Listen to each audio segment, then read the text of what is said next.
Guido master వల్ల నాకు చాలా ఇబ్బందులు ఎదుర్కొనేవాడిని. స్కూల్లో అందరూ కలవలేకపోతునేవాడిని. లోపల నాకు కంగారుగా ఉండేది.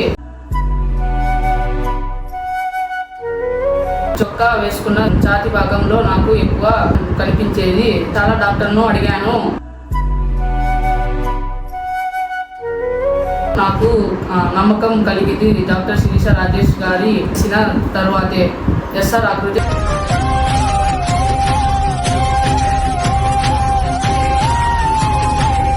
ప్లాస్టిక్ సర్జరీలో వారు చేసిన సర్జరీ చాలా స్మూత్ గా సేఫ్ గా జరిగింది. సైజ్ కన్నా షర్ట్లు ఎక్కువ పెద్ద షర్ట్లు వేసుకునేవాడిని. ఇప్పుడు నాకు సరిపోయిన షర్ట్స్ మాత్రమే వేసుకుంటున్నాను. నాకు చాలా హ్యాపీగా ఉంది. డాక్టర్ శిరీష రాజేష్ గారి మేడం వల్లే నాకు హ్యాపీగా ఉన్నాను. థ్యాంక్స్.